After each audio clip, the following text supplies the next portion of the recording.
So today we're going to talk about the JavaScript event loop, and I've prepared some PowerPoint slides that I hope will be informative. I also have, you won't see them on the slides, but I have a long list of sources, articles, and talks that I've watched on YouTube that might be helpful for understanding some of this stuff. So the first question related to what we're talking about today is, what is the JavaScript concurrency model? So the concurrency model refers to the way in which different languages accommodate the need to be able to run parts of a program out of order or in partial order. JavaScript has a particular way of doing that. JavaScript is single-threaded, and what that means is that the JavaScript runtime can execute one task at a time, and it has to execute that task to completion. And so, given that fact, JavaScript uses a concurrency model that's based on an event loop. And apparently that's very different from how some other languages handle concurrency.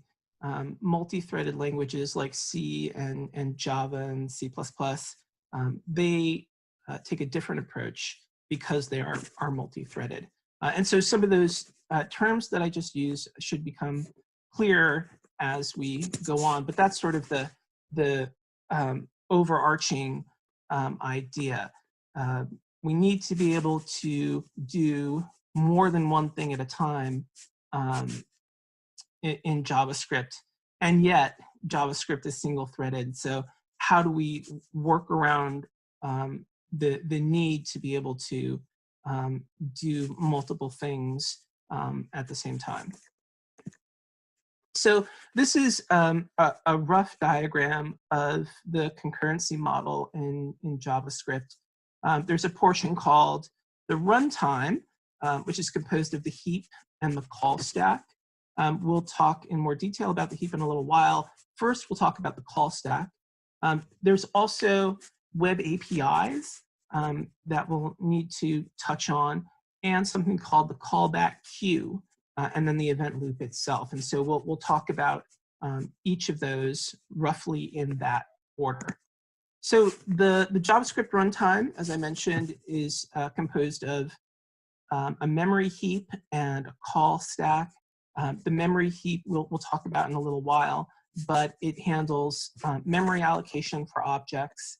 The call stack is composed of stack frames, each of which represents a different execution context for a different function, and we'll get into that in more detail in just a moment. So the runtime is basically the part of your browser that compiles and executes your JavaScript code. So you may have heard of V8. V8 is the JavaScript engine or JavaScript runtime in the Chrome browser. And it's also used in Node and Electron. And apparently, I think I heard that Microsoft Edge in the future is going to abandon Microsoft's JavaScript engine and begin using Google's V8 or whatever the next generation of engine is going to be.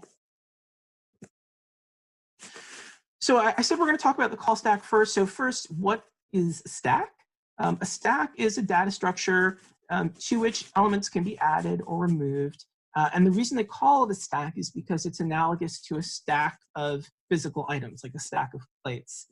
It's easy to take a plate off the top of a stack or to put a plate onto the top of a stack. But if you want to get the third plate down, you're going to have to take off the top plate and the second to top plate in order to get to that third plate. You can't just pull a plate out of the middle or push a plate into the middle. Plates have to go onto the top of the stack, and they have to come off of the top of the stack. And that property is known as last in, first out, or LIFO. Stacks, I guess, are implemented in a variety of ways, and there are many methods that they have in common. Two methods are push and pop. Push adds an item to the top of the stack. Pop pops that item off of the top of the stack, removing it from the call stack. If you add too many items to the call stack, you blow the stack and get a stack overflow error.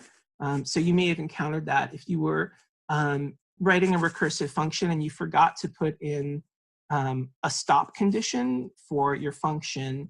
It just runs and runs and runs and runs and runs, and eventually your browser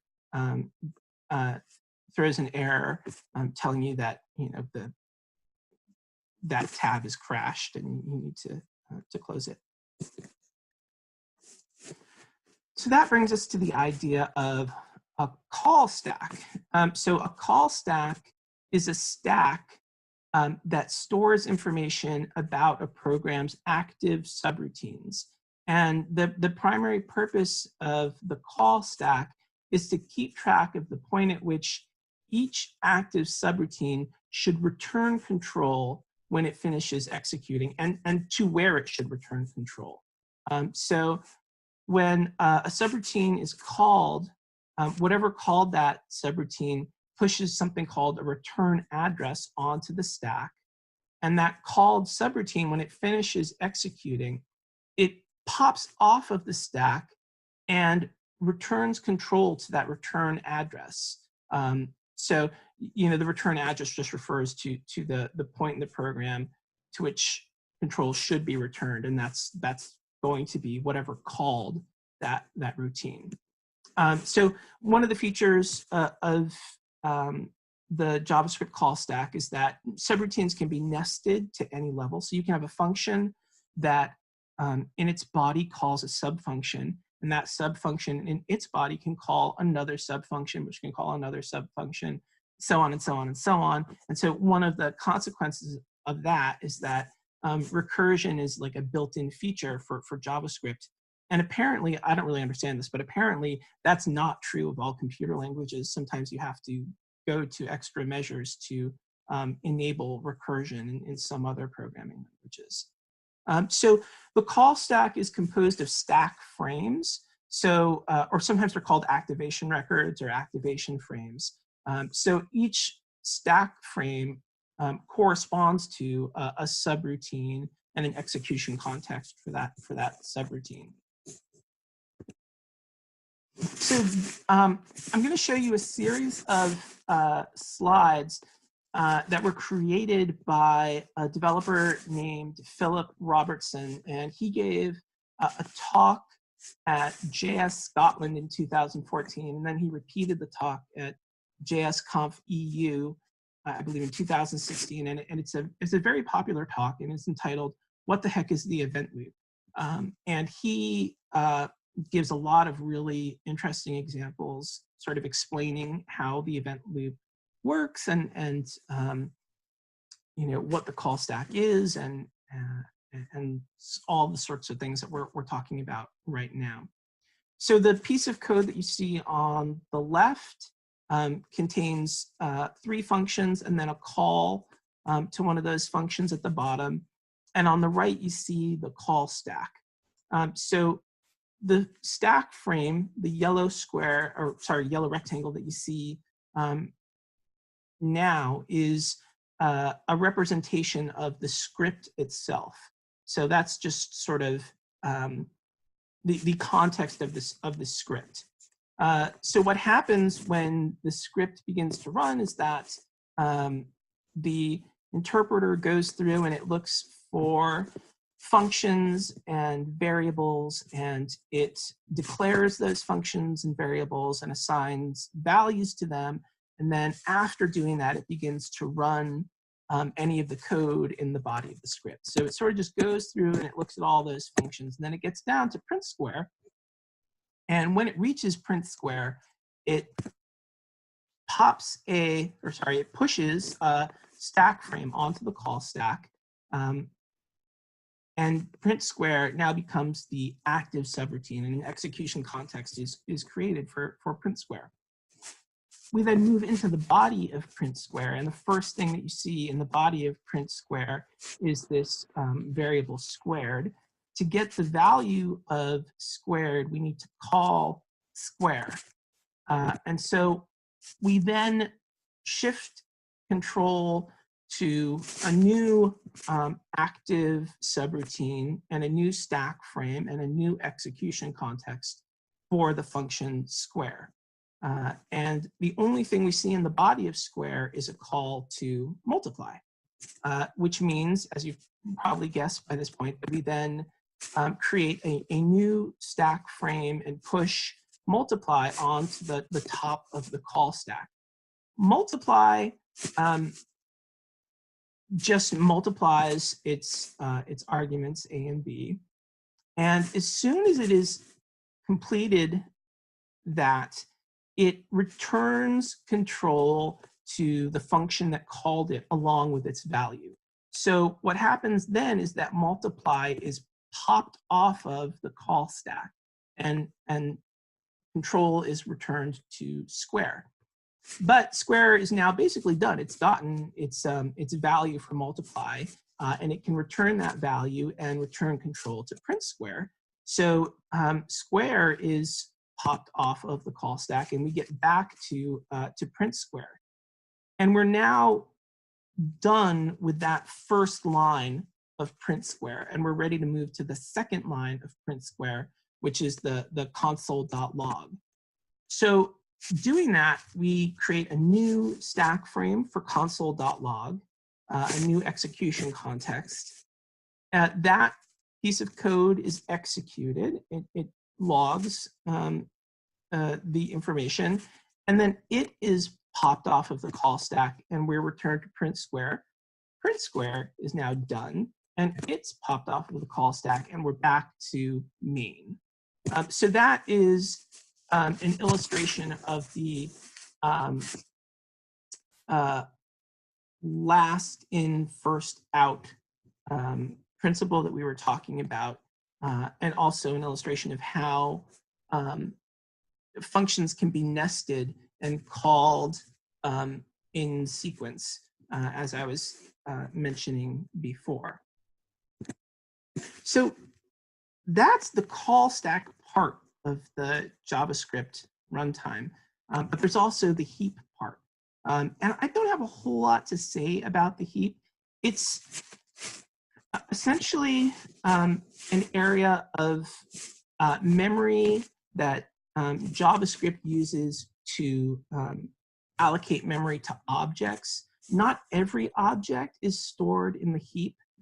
So function parameters and local variables are stored in a stack frame with their function. That's not true of all of the variables available within a closure. Those are stored in a part of the heap, and that's where it starts to get more complicated than I'm prepared to deal with right now. One of the things that I read when I was looking into this is that the different way that the heap is implemented is really dependent on the particular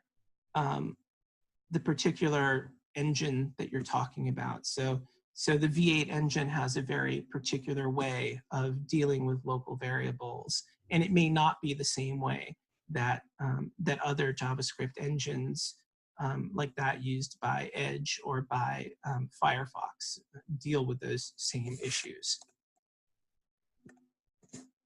So that's the runtime, the heap and the call stack. And we're now ready to talk about web APIs. So in the example that we looked at of a function with nested functions, doing some simple arithmetic operations, everything sort of went in sequence very quickly and nicely. But that's not always the case. If you want to do a set timeout, or if you want to have an event handler, or if you want to make an asynchronous request, fetch some data, then you want to be able to do that without blocking the call stack. So imagine that the top frame on your stack is a set timeout, and the specified duration is 10 seconds. You don't want to be in a position where basically your browser just freezes for 10 seconds and then executes the callback function that was specified in set timeout.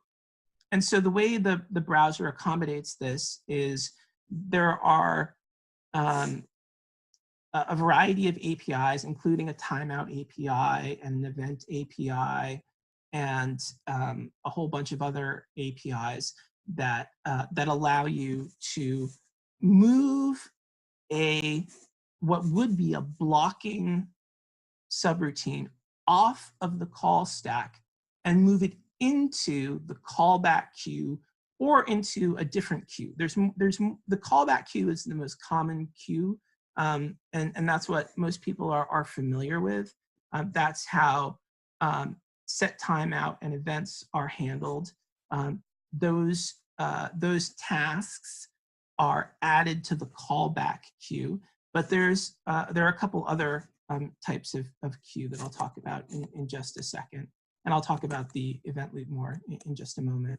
So there's a lot to be said about the queue. It's a data structure like the call stack, and it is there just for the reason that I gave a moment ago. It allows us to move what would be blocking subroutines off of the call stack and sort of park them in this message queue, so that we can pick them up later when some event occurs.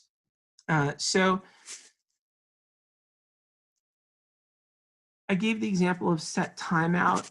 I also gave the example of adding event handlers. You wouldn't want to add a click event handler, a listener for a click event to your program and then have your entire browser freeze until someone actually clicks that particular thing. You want to be able to listen to multiple events at the same time, and you want to be able to do other things while listening for those events. And the callback queue is what enables us to do that. As I mentioned a moment ago, there are different types of callback queues. The JavaScript event loop sort of prioritizes which queue it's going to look at first when checking to see whether it needs to process one of these callback queued messages. We're all familiar, or well, if you're familiar with the concept of a queue, you're probably familiar with the concept of a callback queue. But there's also a render queue, which has to do with making CSS calculations and performing layout and then repainting the screen every 16 milliseconds or so. So whenever a callback task is completed, there's an opportunity to do a re-render. And you don't have to do a re-render every 16 milliseconds, but there is an opportunity to do that whenever a callback task completes. There's also a third type of queue called the microtasks queue. And this is the queue that handles promises and async awaits. The microtask queue is a little bit different from the callback queue and the render queue. When a task on the callback queue is completed, the event loop will look at the call stack to see if there are any tasks to perform. But when a task is completed in the microtask queue, it doesn't relinquish control. It keeps on processing microtasks until there are no more microtasks to process. And that's just a feature of the microtask queue. So then finally, having talked about all of those different concepts, the JavaScript runtime, the call stack, the heap, the various web APIs, the callback queue, we can talk about the event loop. So the event loop is the part of your browser that constantly checks the call stack to see whether the call stack is empty. If the call stack is empty, the event loop will look at the message queues that we were just talking about to see if there are any tasks queued up.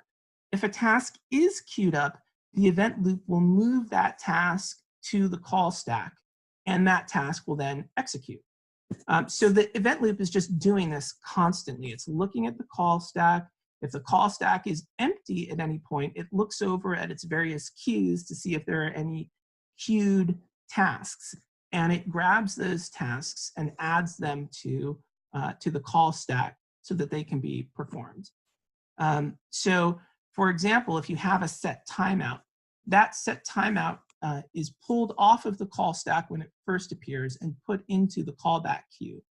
When the time specified in the set timeout has elapsed, roughly, the event loop will then move the callback function that was specified in set timeout onto the call stack, and that function will be executed.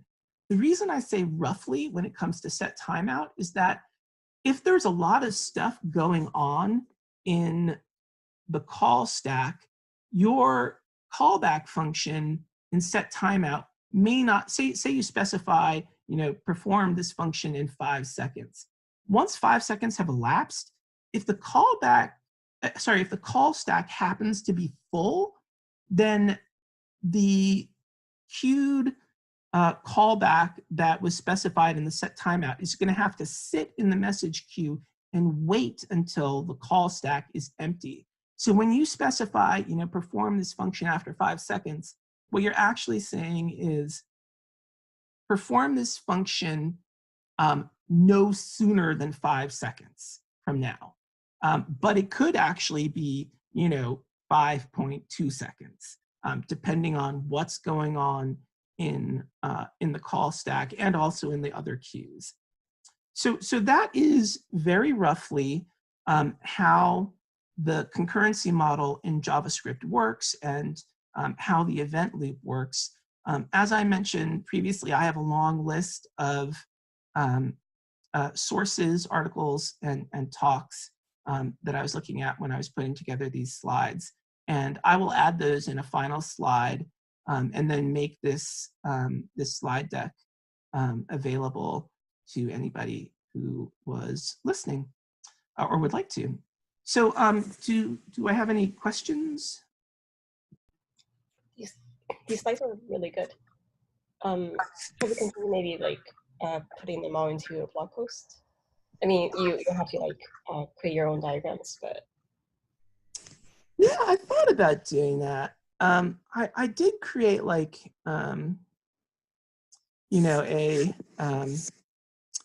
just a Google Doc of all of these questions sort of in sequence. The thing is, there have been so many different blog posts about this specific subject. I don't know if I have anything, that's particularly novel to say about it. But maybe I'll do that. Yeah, I mean, the other blog posts might go into more detail or less detail, and your slides is definitely going to be unique, in my opinion. Well, thank you. All right, well, then I'll do that. Okay, so to recap, the concurrency model consists of the event loop, the call stack, and 3 different queues. That's correct, yeah. Okay.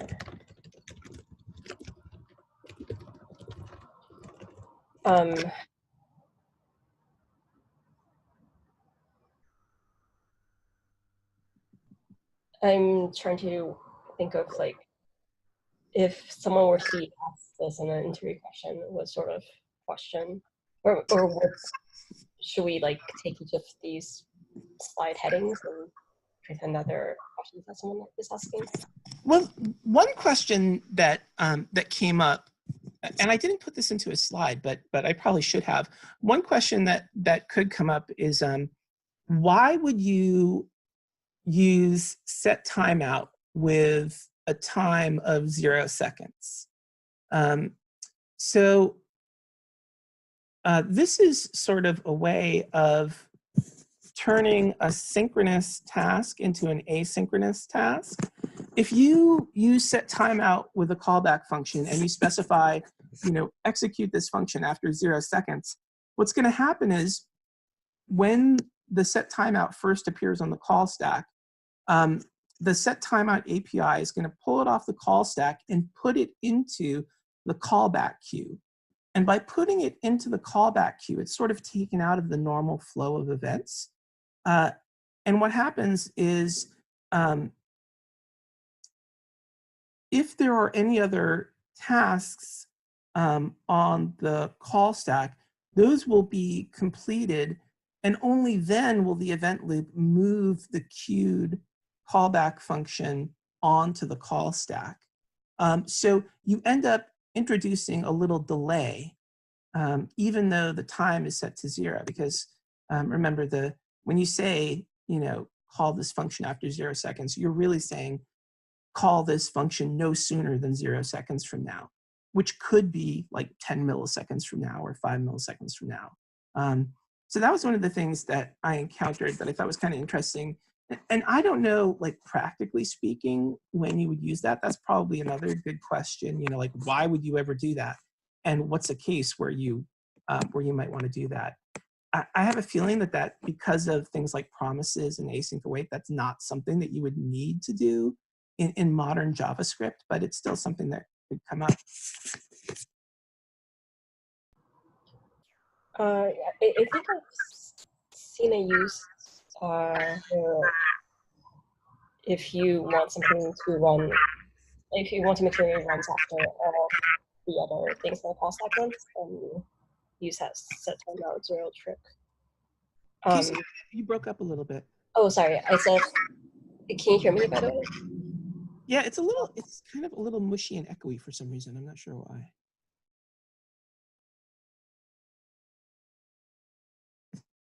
Oop, now I don't hear you at all.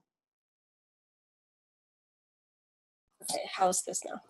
Oh, that's better. That's better. So yeah, I've seen set timeout 0 use, I think, when someone wants to make sure that the function is running after everything else. Right, so just to delay it. Yeah. Do you have a good understanding of so on the diagram with the event loop and task queue, and there's also, sorry, could you go back to is there a place for the web APIs? This is the only diagram that includes the web APIs. So what do the web APIs refer to? So it's sort of like just a catch-all for, like, there's a timeout API for handling set timeout and the other one that I'm forgetting the name of for now. Set interval. Yes, thank you. Yeah, and then there's an event API that deals with events, and then there are like various like Ajax type APIs, the fetch API, stuff like that.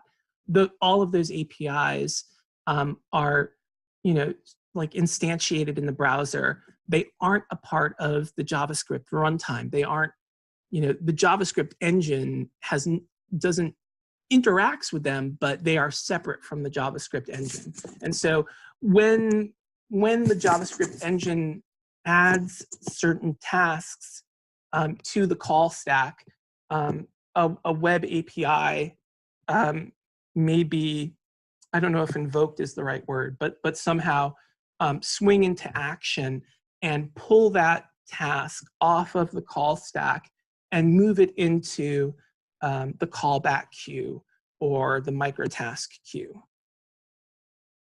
Does that make sense? So the web APIs is that gray box is representing like a whole bunch of different methods that you can use that will be added to the callback queue. Yeah, I'll change that diagram because I should probably make that clear that that's like supposed to represent, like a grab bag of like different APIs. Okay, cool. Do you have a good understanding of how async await and promises fit into all of this? No, not really, because honestly, my grasp of promises and async await is like really shaky. You know, like I've used them a couple of times, but I've not really known exactly what I was doing when I used them. They worked, that was great, but I didn't really entirely know what I was doing. I know that the microtasks queue, which operates slightly differently from the callback queue and the render queue, is what is responsible for promises and for async await. And as I understand it, async await is just sort of like, you know, syntactic sugar for promises in combination with generator functions. So that's all that I know about how promises and async await are handled. Okay, cool. One of the sources that I have is a talk and a little blog post about that subject.